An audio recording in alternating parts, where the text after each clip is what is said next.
Hello welcome friends. तो दोस्तों आज का जो हमारा टॉपिक है ये टॉपिक है the tiger and the deer, जो कि एक पोयम है और श्री अरविंदो के द्वारा लिखा गया है। दोस्तों इस पोयम में श्री अरविंदो ने बताए हैं कि किस प्रकार से जब एक मासूम हिरन हरी पत्तियों की छाया में पानी पी रही होती है तो बाघ उस पे मौत बन के छलांग लगाता है और उसे चीर फाड़ देता है और मौत का राह दिखा देता है। दोस्तों यहाँ पे राइटर ने बाघ और हिरन का उदाहरण लेके हमारे समाज में जो रियलिटी है उसको बताने का कोशिश किए हैं। यहाँ पे श्री अरविंदो ने बताया है कि बाघ जो कि एक बहुत बड़ा शक्तिशाली जानवर होता है, वो अपने शक्तिशाली होने का फायदा उठाते हुए एक मासूम से हिरन को अपना भोजन बनाता है। सेम इसी प्रकार से सर अरविंदो ने बताए हैं कि यही रियलिटी हमारे समाज में भी है। अभी हमारे समाज में जो उच्च वर्ग के लोग होते हैं सेम यही रवैया नीचे वर्ग के लोगों के लिए अपनाते हैं और इसमें बहुत सारा कहानी है। चलिए हम यहाँ पे एक पीडीएफ लिया हूँ, इस पीडीएफ के माध्यम से आपको सारा कहानी समझाने का कोशिश करता हूँ। लाइन बाय लाइन पोएम आप बहुत पढ़े होंगे। तो सबसे पहले मैं आपको इंट्रोडक्शन बता दूँ। The tiger and the deer is one of the best poem written by sir Aurobindo, who is known as a great poet, philosopher, short story writer, dramatist and yogi. दोस्तों ये टाइगर एंड डीर जो है एक बहुत ही सुंदर poem है जो कि श्री अरविंदो के द्वारा लिखा गया है। श्री अरविंदो पेशे से एक कवि हैं, फिलोसफर है, शॉर्ट स्टोरी राइटर है, ड्रामाटिस्ट है एंड एक योगी है। हिज पोइट्री में be divided into two categories. इनका जो दोस्तों पोएट्री होता है वो दो टाइप का होता है। पहला poetry of action and second poetry of meditation. The present poem, और ये जो प्रेजेंट पोएम है the tiger and the deer is a detective poem, ये एक डिटेक्टिव पोएम है। It is a contrast between good and evil, innocence and experience and life and death. दोस्तों ये जो पोएम है ये हमें शो करता है life and evil, innocence and experience and life and death के बीच के कंट्रास्ट को। In this poem the poet tells about the reality of our society by giving the example of the tiger and deer. मैं आपको बता ही दिया कि इस पोएम के माध्यम से यहाँ पे टाइगर और हिरन का उदाहरण लेके हमारे समाज में रियलिटी क्या है उसको शो किए हैं यहाँ पे पोएट ने। The poem shows how a big and more powerful tiger hunt a deer and make the deer prey. यहाँ पे पोएम राइटर बोल रहे हैं कि ये जो पोएम हमें यहाँ पे ये पोएम सोच कर रहा है कि किस प्रकार से एक big and more powerful tiger, एक बहुत बड़े और शक्तिशाली टाइगर किस प्रकार से एक मासूम हिरन को अपना शिकार बना लेता है और उसे चीर फाड़ के खा जाता है।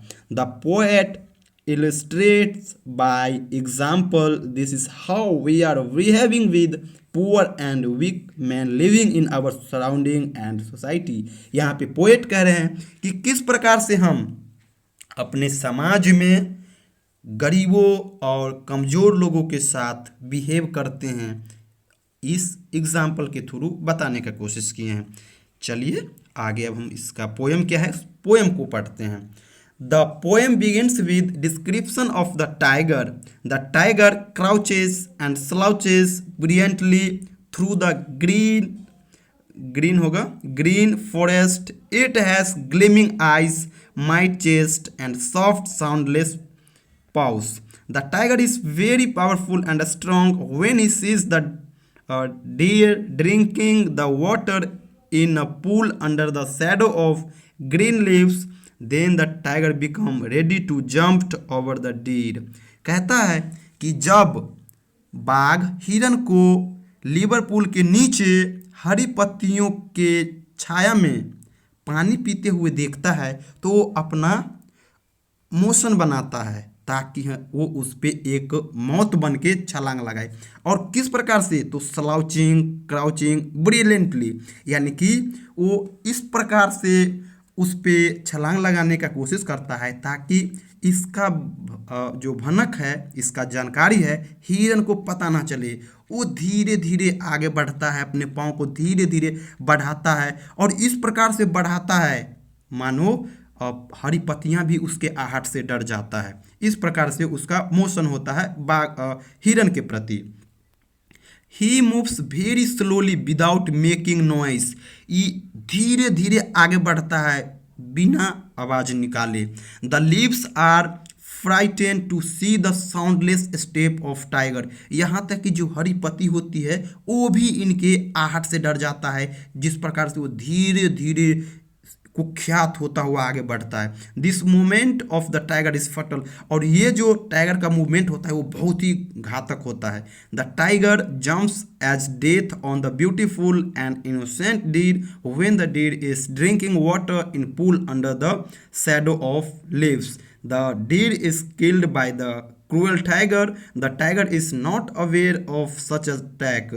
The deer is not aware of such attack. होता क्या है, तो जब पानी पी रही होती है तो अपना मोशन बना के उस पे क्या करता है, मौत बन के छलांग लगा देता है। और हिरन को इसका पता नहीं होता है, वो अवेयर नहीं होता है इसके बारे में कि वो हम पे हावी होने वाला है, और इस प्रकार से क्या होता है, तो हिरन को मार दिया जाता है। During dying the deer thinks about its mate that was left alone in the woodland. जब हिरन को मार दिया जाता है तो मरते वक्त हिरन सोचती रहती है अपने मित्र के बारे में, जो कि इस जंगल प्रदेश में अकेले रह गए। देख रहे हैं ना, the deer thinks about the mate, mate मतलब होता है मित्र, दैट वॉज लेफ्ट लैंड, जो कि अकेले छूट गए हैं, इन द वुडलैंड यानी इस जंगल में। दस the poet says that the innocent beauty of nature is destroy by the cruel beauty of nature. यहाँ पे ये जो एक बाघ का हिरन पे जो अटैक है, ये क्या शो कर रहा है, ये शो कर रहा है कि देखिए हिरन भी जो है ना, ये भी ब्यूटी ऑफ नेचर है, टाइगर भी ब्यूटी ऑफ नेचर है, लेकिन टाइगर जो है क्या है, क्रूएल ब्यूटी ऑफ नेचर को शो कर रहा है, क्योंकि क्रूरता वाला रवैया अपनाता है, एक मासूम से हिरन को मारता है, लेकिन हिरन ये ब्यूटी ऑफ नेचर को शो करता है, तो वही इनोसेंट ब्यूटी ऑफ नेचर को शो करता है, मासूम वाला। He says that a day will come when such incidents will not happen. The tiger will not crouch and slouch towards an innocent deer. The tiger will be destroyed as mammoth. The deer will drink water peacefully. यहाँ पे फिर श्री अरविंदो कह रहे हैं कि वो दिन जरूर आएगा जब इस प्रकार का घटना नहीं होगा। जिस प्रकार से अभी जब पानी पी रही होती है हिरन तो उस पर अटैक कर देता है बाघ, वो समय अब नहीं आएगा, और बहुत ही जल्द वो समय भी आएगा जब मैमथ की प्रजाति जिस प्रकार से नष्ट हो गया, इसी प्रकार से इस बाघ का भी प्रजाति नष्ट हो जाएगा, और तब डियर यानी हिरन जो है पीसफुली शांति से पानी पिएगी लिवरपूल के नीचे हरी पत्तियों की छाया में। The poet means to say that the cruelty will be perished from the world and innocent beauty of nature will be restored। यहाँ पे राइटर कहना चाह रहे हैं कि cruelty will be perish from the world, यानी क्रूरता जो है इसको पूरे वर्ल्ड से पेरिश कर दिया जाना चाहिए, साफ कर दिया जाना चाहिए, हटा दिया जाना चाहिए। And innocent beauty of nature will be restored, and और मासूम सुंदर प्रकृति का जो सुंदरता है मासूम विल बी रिस्टोर, उसको रिस्टोर कर देना चाहिए, यानी कि जो गलत आदमी है उसको हमें इग्नोर करना चाहिए, जो अच्छे हैं इसको एक्सेप्ट करना चाहिए। The slain will survive the slayer. तो दोस्तों ये था स्टोरी। इस स्टोरी की देखिए, ये स्टोरी भले ही टाइगर एंड डीर यानी बाघ और हिरन के ऊपर है, लेकिन इस पोयम के माध्यम से श्री अरविंदो हमें बताने का कोशिश किया है कि जिस प्रकार से एक पावरफुल शक्तिशाली टाइगर एक मासूम इनोसेंस हिरन को अपना भोजन बना लेता है और उसे मरने को मजबूर कर देता है। इस प्रकार का रवैया हमें अपने समाज में नहीं अपनाना चाहिए, क्योंकि इसी प्रकार का हमारे समाज में आप देखोगे कि हमारे समाज में यही सब रियलिटी है कि जो बड़े लोग होते हैं वो छोटे लोग पे हमेशा हावी होते हैं, वो उसे वो कार्य करने को मजबूर कर देता है जो वो नहीं चाहता रहता है। तो इस पोयम के माध्यम से यही हमें बताए हैं कि हमें अपने समाज में इस प्रकार नहीं करना चाहिए, हमें मिलजुल कर रहना चाहिए। छोटी सी ज़िंदगी होती है, ढंग से जिए और ऐसा करके जाए ताकि आने वाली पीढ़ी हमारा नाम ले सके। तो दोस्तों, ये था हमारा poem the tiger and the deer, जो कि श्री अरविंदो के द्वारा लिखा गया है। और इस पोएम को आप तो समझ ही गए होंगे। ऐसा करना, आप इस जो PDF है इसका स्क्रीनशॉट ले लेना, और आपका अगर एग्ज़ाम हो तो इसी जो आंसर मैं यहाँ पे आपको दे रहा हूँ इसी को लिखना, बहुत ही अच्छा है। इस सब बनाने में टाइम लगता है, सिंपल लैंग्वेज का यूज़ किया हूँ, है ना, और सभी चीज़ का ध्यान रखा हूँ, इंट्रोडक्शन, कंक्लूजन और जो सब होना चाहिए ये सब। तो दोस्तों, अगर आपको ये वीडियो अच्छी लगी तो प्लीज़ हमारे इस चैनल को सब्सक्राइब करें, साथ ही साथ इस वीडियो को शेयर भी करें। Thank you so much.